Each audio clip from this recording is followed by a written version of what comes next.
बिस्मिल्लाहिर्रहमानिर्रहीम। Hi student, कैसे हैं आप लोग? यहाँ पे हम लोग जो हैं चैप्टर पढ़ रहे थे स्टीरियो केमिस्ट्री। ठीक है, स्टीरियो आइसोमरिज्म या स्टीरियो केमिस्ट्री का चैप्टर हम पढ़ रहे थे, जिसमें हमने पहला जो चैप्टर लेक्चर था उसमें हमने उसके मेन डेफिनेशंस कौन कौन सी चीज़ें इसमें होती हैं, कितनी टाइप्स हैं इसकी, उसके बारे में पढ़ा था। और नेक्स्ट जो था उसमें हमने इसके ऑप्टिकल आइसोमर्स और एनेंशियोमर्स, डायस्टीरियोमर्स और मीसोमर के बारे में पढ़ा था। आज जो है हमारा टॉपिक उसमें है कि number of optical isomers of given compound, किसी भी कंपाउंड के हमें कैसे पता चलेगा कि इसके टोटल नंबर ऑफ आइसोमर कितने होते हैं। ठीक है जी, total number of isomer equal किसके होते हैं? 2n फॉर्मूला है। n यहाँ पे जो है नंबर ऑफ कायरल सेंटर के, किसी भी मॉलिक्यूल में जितने कायरल सेंटर होंगे उसको 2n से जब हम फार्मूला लगाते हैं तो हमें total number of optical isomers का, टोटल नंबर ऑफ आइसोमर्स का पता चलता है। लेकिन ये वाला जो रूल है ये सिर्फ और सिर्फ जो है मीज़ो वैरायटी यहाँ पे आ जाती है, वहाँ पे ये जो है पूरा नहीं होता। तो अदरवाइज़ तमाम कंपाउंड्स में ये जो है इसमें नंबर ऑफ आइसोमर के बारे में हम जान सकते हैं। ठीक है, compound containing one asymmetric carbon atom या फिर स्टीरियो सेंटर के, जैसे ऐसा के कंपाउंड जिसमें एक ही स्टीरियो सेंटर हो। ठीक है, तो उसमें जो है मैक्सिमम जो है ऑप्टिकल आइसोमर जो है 2 बन सकते हैं। ठीक है, कि 2 optical isomers are possible which are non super impossible mirror image of each other, so they are enantiomers. ठीक है, इसमें सिर्फ 2 ही एनेंशियोमर्स आइसोमर्स बन सकते हैं जो कि एनेंशियोमर्स होंगे। फॉर एग्जांपल लैक्टिक एसिड यहाँ पे आपके सामने लिखा हुआ है, इसमें आप देखें कि एक डेक्स्ट्रो रोटेटरी है और एक जो है वो लीवो रोटेटरी है। डेक्स्ट्रो और लीवो के बारे में तो आप पढ़ चुके हैं कि जब वो क्लॉकवाइज रोटेट करेगा तो डेक्स्ट्रो रोटेटरी होगा, अगर जो है लेफ़्ट साइड को रोटेट करेगा तो वो लीवो रोटेटरी होगा। यहाँ पे हमने आर और एस का लिखा हुआ है, ये आर एस जो है ये कन्फिग्रेशन को शो करती है। ये नेक्स्ट इसी टॉपिक में हम पढ़ेंगे आर एस क्या चीज़ है। ठीक है, equimolar mixtures of its D form and L form are given racemic mixture. ठीक है, it is optically inactive due to external compensation. ये भी आपने पढ़ा, एक्सटर्नल कंपनसेशन क्या होती है, इंटरनल कंपनसेशन होती है। ये सारी डेफिनेशन मैं स्टार्टिंग में आपको पढ़ा चुकी हैं कि लैक्टिक एसिड को अगर हम देखते हैं तो हमारे पास ये 3 डिफरेंट फॉर्म्स में एग्जिस्ट करता है, एक डी फॉर्म में, एक एल फॉर्म में और तीसरा जो है इनका सेमिक मिक्सचर, मीन के हाफ उसमें से ऑप्टिकल एल फॉर्म हो और हाफ जो अगर जब वो इकट्ठे पड़े हुए हैं जिसमें 50% एल फॉर्म्स हो और 50% उसमें डी फॉर्म्स हो। ये दूसरी एग्जांपल्स हैं। अदर एग्जांपल इसके अलावा माइल अल्कोहल जो है, ग्लिसरिक एसिड, 2 क्लोरोप्रोपानोइक एसिड, 2 ब्यूटानॉल, ये इसकी एग्जांपल्स हैं। इसमें तमाम जो कंपाउंड्स है इसमें 2 मॉलिक्यूल 2 आइसोमर्स ही बनते हैं। Compound containing 2 different chiral centre. ठीक है, कि अगर ऐसा कंपाउंड इसमें 2 कायरल सेंटर हो तो उसके भी आगे 2 टाइप्स हैं कि एक कंटेनिंग 2 डिफरेंट कायरल सेंटर, एक कंटेनिंग सेम कायरल सेंटर। अब जो है कंटेनिंग के डिफरेंट कायरल सेंटर जो है फार्मूला आपको पता है कि कैसे होता है कि 2n, अगर 2n का मतलब है नंबर ऑफ कायरल सेंटर, इसमें कितने है 2 है, तो इसके टोटल कितने नंबर ऑफ आइसोमर्स बनेंगे? 4 नंबर ऑफ आइसोमर्स बनते हैं। ठीक है, अब अगर हम स्ट्रक्चर 1 देखते हैं कि यहाँ पे जो हमारे पास 3 क्लोरो 2 ब्यूटानॉल जो है इसकी एग्जांपल है। 2 क्लोरो ब्यूटानॉल को जब हम इसको फिशर प्रोजेक्शन में लिखते हैं तो इसको हम किस तरह शो कर सकते हैं कि देखें इस तरह, अगर दोनों फंक्शनल ग्रुप एक ही साइड पे होंगे कि पहला पेयर ऑफ एनेंशियोमर अगर देखते हैं तो उसमें जो कार्बन नंबर 1 है chiral centre, carbon number 2 chiral centre, carbon number 1 chiral centre जो है उसकी जो है ज्योमेट्री जो है वो आर कॉन्फ़िगरेशन है, एस कॉन्फ़िगरेशन है, और कायरल सेंटर 2 की जो है वो एस है। तो इसका जो मिरर इमेज होगा वो उसमें जो है 1 होगा उसकी आर होगी और 2 जो होगा कायरल सेंटर उसकी एस होगी। इसी तरह जब सेकेंड पेयर ऑफ एनेंशियोमर को आप देखें तो उसमें क्या है कि फंक्शनल ग्रुप जो है Cl और OH जो है दोनों डिफरेंट साइड को लगे हुए हैं। ठीक है, इसलिए इसका जो मिरर इमेज होगा वो ये वाला होगा। और इसमें जो है आप देखें कायरल सेंटर 1 जो है उसकी आर है और कायरल सेंटर 2 की भी आर है। लेकिन अगर दूसरे इसका जो है मिरर इमेज को देखें तो उसमें एक 1 कायरल सेंटर 1 की एस है और 2 की 2s है। इस तरह हमारे पास 4 डिफरेंट जो हैं पेयर ऑफ एनेंशियोमर आते हैं। ठीक है, ऑन तो structure 1 and 2 are mirror image of each other, so they are pair of enantiomers. ये दोनों pair of enantiomer, one is D form and other is L form. Similarly structure 3 and 4 जो है are also mirror image, but their magnitude of rotation will be different. ठीक है, कि इसलिए इसको हम डिफरेंट आइसोमर्स कहते हैं, कि डी डैश और एल डैश हम कह सकते हैं। The pair of A and B have unequal rotation. ठीक है, कि दोनों को अगर आप देखते हैं उनकी अनइक्वल रोटेशन है और पेयर ऑफ और मिरर इमेज भी नहीं है। तो ऐसे ये दोनों, अगर हम इन दोनों को सेपरेट देखें तो ये एक दूसरे का डायस्टीरियोमर होंगे। Enantiomers have different stereochemistry at both centres, while diastereomer have different at one carbon atom. ठीक है, कि कार्बन अगर हम 1 को देखें और 3 को देखें तो ये दोनों जो है उसमें एक में उसके डिफरेंट है, इसमें दोनों कायरल सेंटर्स पे जो है स्टीरियोकेमिस्ट्री डिफरेंट होगी तो एनेंटियोमर्स हो गए। अगर एक पे डिफरेंट होगी तो, और वो एक दूसरे का मिरर इमेज भी नहीं होंगे। अगर कार्बन नंबर स्ट्रक्चर नंबर 1 और 3 को आपस में देखते हैं तो ये एक दूसरे का डायस्टीरियोमर है। इसी तरह स्ट्रक्चर 2 और 3 को आपस में देखते हैं तब भी आपस में डायस्टीरियोमर है, मीन कि ये आपस में डायस्टीरियोमर होंगे जिसमें जो एक दूसरे का मिरर इमेज नहीं होंगे। The compound containing 2 different chiral centre form 4 optically active isomer के। ऑप्टिकली एक्टिव आइसोमर इसमें 4 होंगे और 2 इसमें रैमिक मिक्सचर होंगे। ठीक है, एक डी एल मिक्सचर और दूसरा डी डैश और L dash mixture which are inactive due to external compensation. ठीक है, इसकी नेक्स्ट एग्जांपल, इसकी अदर एग्जांपल कौन सी है? 2,4 डाइक्लोरो पेंटेन ट्राईहाइड्रोक्सी ब्यूटाल्डिहाइड, ये 2 इसकी एग्जांपल्स हैं। नेक्स्ट तीसरा जो है हमारा compound containing 2 similar chiral centre, के ऐसे कंपाउंड जिसमें दोनों कायरल सेंटर जो हैं वो सिमिलर हो। लेकिन इसको अगर हम देखें उसी फार्मूले के तहत 2n फार्मूले, तो हमें 4 डिफरेंट एनेंटियोमर्स बनने चाहिए। लेकिन इसमें यहाँ पे वो रूल फॉलोअप नहीं होता, क्योंकि यहाँ पे मीज़ोफॉर्म एक बनती है। तो मीज़ोफॉर्म अगर हम स्ट्रक्चर 1 को देखते हैं तो वो एक दूसरे का मिरर इमेज नहीं है, वो सेम एक ही कंपाउंड है। जब हम उसको 180 पे रोटेट करवाते हैं तो वो एक ही कंपाउंड को दोबारा सेम दिखाया गया है। ठीक है, जब हम क्योंकि ये दोनों एक दूसरे का मीज़ोफॉर्म है और इसका हाफ पार्ट जो है दूसरे हाफ पार्ट का मिरर इमेज है। ठीक है, आप देखें तो हाफ पार्ट अगर हम इसको हाफ करते हैं 1 पार्ट को तो दूसरे पार्ट का मिरर इमेज है, इसलिए ये दोनों एक ही कंपाउंड है। नेक्स्ट जो 2 हैं जिसमें फंक्शनल ग्रुप OH ग्रुप जो हैं वो दोनों डिफरेंट साइड पे हैं, तो ये जो हैं ये एक दूसरे का मिरर इमेज है। सो ऐसे कंपाउंड जिसमें कायरल सेंटर जो है सिमिलर कायरल सेंटर होते हैं उसमें 3 हमारे पास जो हैं ऑप्टिकल एक्टिव जो हैं आइसोमर बनते हैं। ठीक है, एक ये वाला पहले वाला 1, 2 जो दिखाया गया है ये सेम एक ही आइसोमर है, और ये 3 और 4। ठीक है, the structure 1 and 2 are super imposable after rotation of 180। ठीक है, जब हम एक दूसरे को 180 पे रोटेट करते तो वो एक ही compound so both represent only 1 form. It is called mesoform. ये अपने पहले मीज़ोफॉर्म के बारे में पढ़ा है कि उसमें क्या होता है कि इंटरनल कंपनसेशन होते हैं। इंटरनली वो हाफ पार्ट जो है दूसरे हाफ पार्ट का मिरर इमेज होता है, इसलिए वो हाफ पार्ट जो है जो सेकंड हाफ पार्ट की जो है रोटेशन को कैंसिल कर देते हैं, जिसकी वजह से वो ऑप्टिकली इनएक्टिव हो जाता है।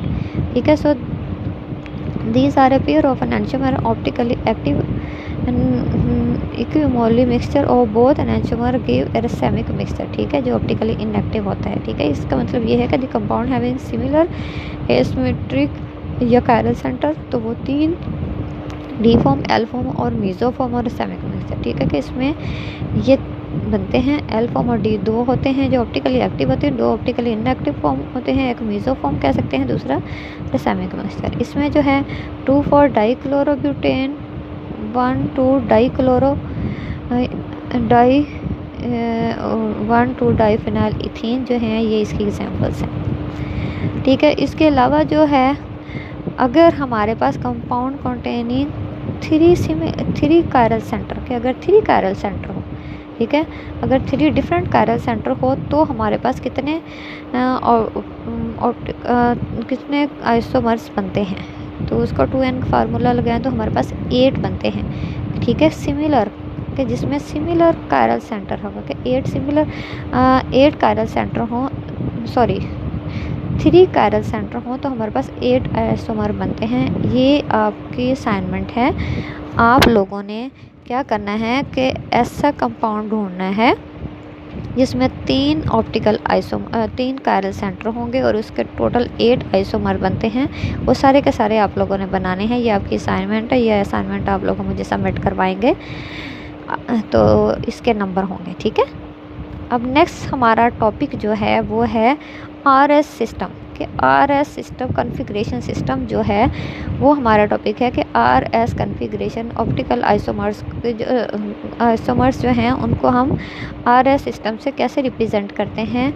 यहाँ पे 3 साइंटिस्ट थे जिसमें एक था RS चेन, दूसरा था C इनगोल्ड एंड प्रीगोल्ड और तीसरा जो साइंटिस्ट था वो था V परिलॉग, ठीक है। इन 3 साइंटिस्ट जो थे इन लोगों ने एक रूल बताया था जो कि RS सिस्टम रूल कहते हैं। इसके बारे में जो कि कॉन्फ़िगरेशन के बारे में बताता था, एनेंटियोमर के कॉन्फ़िगरेशन के बारे में कि हम किसी भी एनेंटियोमर की कॉन्फ़िगरेशन को कैसे रिप्रेजेंट कर सकते हैं, कि आइसोमर्स को हम कैसे रिप्रेजेंट कर सकते हैं, कि ये इसकी स्टीरियो केमिस्ट्री या इसकी ज्योमेट्री क्या है। मतलब R फॉर्म या S फॉर्म से उसने RS सिस्टम इसको कहते हैं। RS से हमने रिप्रेजेंट किया था। R क्या था कि अगर तो पीरियोडिटी के लिहाज से कि हम सबसे पहले फॉर एग्ज़ाम्पल ये हमारे सामने है कि एक कार्बन है, इसमें 4 डिफरेंट ग्रुप लगे हुए हैं तो ये कायरल होगा, ठीक है। हमें पता है कि एक कंपाउंड जिसमें 4 डिफरेंट ग्रुप लगे होते हैं तो वो क्या कहलाता है, कायरल कार्बन कहलाता है, कि अगर उसके साथ 4 डिफरेंट ग्रुप लगे हों। अब इन ग्रुप्स को अगर हमने देखना था कि पीरियोडिटी के लिहाज से कि जो इसके साथ 4 डिफरेंट ग्रुप लगे हैं उनमें से कौन सा जो ग्रुप है उसका एटॉमिक नंबर सबसे ज़्यादा है, कि जिसका एटॉमिक नंबर सबसे ज़्यादा होगा उसको हम 1 कहेंगे। उसके बाद सेकंड पे जिसका सेकंड पीरियोडिटी पे सेकंड पे एटॉमिक नंबर ज़्यादा होगा उसको सेकंड कहेंगे। और थर्ड जो है अगर फिर फोर्थ में मोस्टली हम हाइड्रोजन होता है या जिसका सबसे कम एटॉमिक नंबर होता है इसको हम इग्नोर कर देते हैं, कि इसमें क्या होता है कि फोर्थ 1 ग्रुप जो होता है उसको हम इग्नोर कर देते हैं, ठीक है। क्या कर देते हैं, इग्नोर कर देते हैं और बाकी 3 को हम लेते हैं उसी के लिहाज से कि हम नंबरिंग देते हैं 1 2 3 4 को इग्नोर करके। तो हमने जैसे इसको देखना है, जैसे फॉर एग्जांपल यहाँ पे है, अगर हम यहाँ पे देखें तो कार्बन नंबर जो 1 2 और 3, तो इसका हमारा एरो किससे आएगा, इस तरह। तो ये किस तरह अगर देखें तो ये एंटी क्लॉकवाइज है, ठीक है। एंटी क्लॉकवाइज को हम रिप्रेजेंट करेंगे S से। और इसी तरह अगर हम सेकंड पे देखें तो उसमें जो है क्लॉकवाइज रोटेशन शो करता है तो इसको हम R से रिप्रेजेंट करेंगे, ठीक है। अब सबसे पहले किसी भी आइसोमर या एनेंटियोमर्स की कॉन्फ़िगरेशन या ज्योमेट्री को शो करने के लिए कॉन्फ़िगरेशन को शो कैसे किया जा सकता है, R या S नोटेशन से हम शो करते हैं। R रिप्रेजेंट करता है क्लॉकवाइज डायरेक्शन को और S रिप्रेजेंट करता है एंटी क्लॉकवाइज डायरेक्शन को, ठीक है। अब इसमें जो है सबसे पहले जो है रूल जो हमारे पास इसके 3 मेन रूल हैं जिसकी बेस पे हम इनको R या S कहते हैं। फर्स्ट जो है, first examine at the atom directly attach to stereo centre of the compound, के सबसे पहले हमने क्या देखना है कि स्टीरियो सेंटर के साथ डायरेक्टली जो एटम अटैच है वो कौन सा है, ठीक है। Substitution with higher atomic number take preference over the substitution, कि जो सबसे ज़्यादा पीरियोडिटी पे हम किसको लेना है, जिसका एटॉमिक नंबर सबसे ज़्यादा होगा, ठीक है।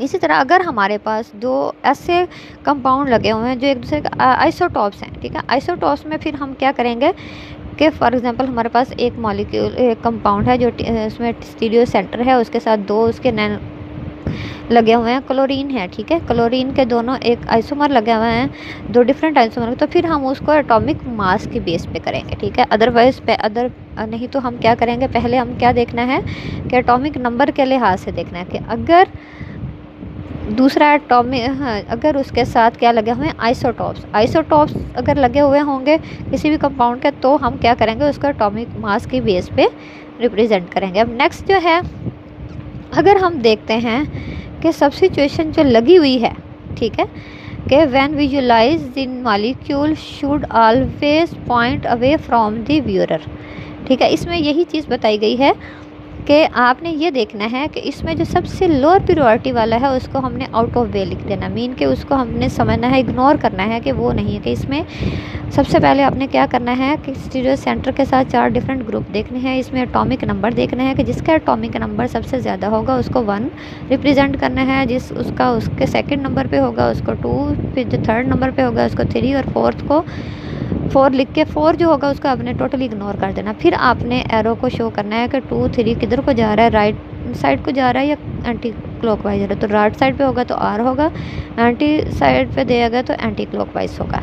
ठीक है। नंबर 2 रूल जो है उसमें ये है कि if there are 2 substituent are equal rank.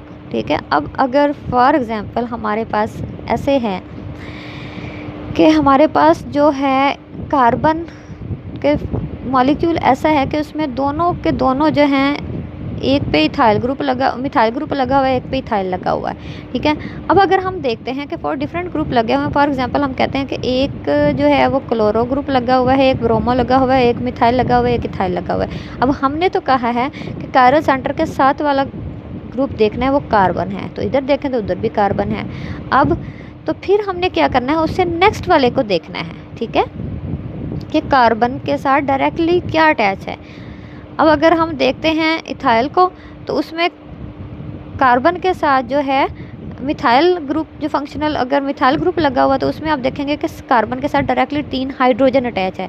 अगर हम मिथाइल ग्रुप को देखेंगे कि सेकंड, तो उसमें 2 हाइड्रोजन अटैच हो गए और तीसरा उसके साथ क्या होगा, कार्बन अटैच होगा। तो फिर हमने क्या करना है कि उसके नेक्स्ट वाला जो होगा उसको शो करवाना है। ठीक है, कि उससे नेक्स्ट वाला जो एटम होगा जिसकी प्रायोरिटी ज़्यादा होगी उसको हमने देखना है कि वो ज़्यादा एटॉमिक नंबर उसका वो होगा। समझ आइए कि सेकंड ग्रुप में क्या है कि अगर if there are 2 substituent are equal ranking proceed along the 2 substituent, ठीक है, chain until these are point of difference. ठीक है। अब वो ये कह रहा है कि देखें, पहली तो हमारी शर्त ये है कि 4 डिफरेंट फंक्शनल ग्रुप अटैच हों। ठीक है। अब यहाँ पे जो फंक्शनल ग्रुप की बात यहाँ पे हो रही है, फॉर एग्जांपल मैं कहती हूँ कि यहाँ पे हमारे पास जो मॉलिक्यूल है उसके साथ 4 डिफरेंट ग्रुप हैं। एक मिथाइल ग्रुप है, एक इथाइल ग्रुप है, एक क्लोरीन ग्रुप है, एक ब्रोमीन ग्रुप है। अब हम देखेंगे कि इसमें जो है मतलब डायरेक्टली हमने तो देखना है ना कि जो स्टीरियो सेंटर के साथ डायरेक्टली क्या अटैच है। एक क्लोरीन अटैच है, एक ब्रोमीन अटैच है, दूसरे एक में अगला भी कार्बन है, उसमें भी कार्बन है। तो हम उसके नेक्स्ट वाले को प्रायोरिटी देंगे जो ज़्यादा एटॉमिक नंबर होगा। मतलब कि इसमें कार्बन के नेक्स्ट जो है 2 हाइड्रोजन और एक कार्बन अटैच होगा इथाइल में, तो इसका एटॉमिक नंबर ज़्यादा होगा। इसको हम फर्स्ट प्रेफरेंस पे देंगे as compare two methyl group से। ठीक है। अब तीसरा जो रूल है वो क्या है कि उसमें हमने ये देखना है, if chain is connected to the same kind of atom twice और थ्राइस। ठीक है। अब इसमें क्या है कि अगर कोई भी मॉलिक्यूल 2 टाइम किसी के साथ अटैच है, मीन के C डबल बॉन्ड O है, तो हम उसको 2 टाइम जो है कंसिडर करेंगे। ठीक है। ये C ट्रिपल बॉन्ड N है तो वो भी हम उसको 3 टाइम कंसिडर करेंगे। ठीक है। कि मीन कैसे, कि अगर फॉर एग्जांपल हम कहते हैं कि हमारे पास एक मॉलिक्यूल है, ठीक है, कि उसके 4 डिफरेंट ग्रुप लगे हुए हैं। एक जो है ब्रोमो ग्रुप लगा हुआ है, एक हाइड्रोजन लगा हुआ है, एक मिथाइल ग्रुप लगा हुआ है और चौथा जो है कार्बन के साथ C डबल बॉन्ड O लगा हुआ है। ठीक है। कि C डबल बॉन्ड O जो है उसको हम 2 टाइम मतलब लेंगे कि 2 ऑक्सीजन समझो उसके साथ लगे हुए हैं। ठीक है। इसी तरह अगर हमारे पास एक ब्रोमीन, एक मॉलिक्यूल उसके साथ ब्रोमीन लगा हुआ है, एक मिथाइल लगा हुआ है, एक हाइड्रोजन लगा हुआ है और चौथा मॉलिक्यूल जो है उसके साथ C ट्रिपल बॉन्ड N लगा हुआ है, तो हम उसको 3 टाइम गिनेंगे कि 3 टाइम उसका एटॉमिक नंबर जो होगा वो कंसिडर होगा। ठीक है। तो इस तरह हम उसकी प्रायोरिटी को डिफाइन करेंगे। तो थर्ड रूल क्या है कि in chain is connected to the same kind of atom twice और thrice time, check to see if atom is connected to has a greater atomic number than any of the atom that is completely chain is connected to. If none of atoms, तो क्या होगा, ठीक है, कि इसमें यही है कि डबल बॉन्ड या ट्रिपल बॉन्ड लगा हुआ होगा तो हम उसको 2 टाइम या 3 टाइम जो है वो कंसिडर करेंगे। ये आगे इसकी एग्जांपल्स हैं आपके सामने हैं कि इसमें भी आप देखेंगे कि पहली एग्जांपल जो है उसमें हमारे पास जो है क्या है कि एक मिथाइल ग्रुप लगा हुआ है, एक हाइड्रोजन लगा हुआ है, ठीक है। अब हायर प्रायोरिटी में कौन सा आएगा कि जिसमें 2 मिथाइल ग्रुप लगे हुए हैं, देखिए इसमें हाइड्रोजन के साथ 2 कार्बन लगे हुए हैं, एक हाइड्रोजन लगा हुआ है, इसमें 2 हाइड्रोजन लगा, एक कार्बन लगा हुआ है। तो इसको प्रायोरिटी के लिहाज से हम जो इसके साथ 2 मिथाइल ग्रुप लगे होंगे उसको हम कंसिडर करेंगे। इसी तरह अब हम देखते हैं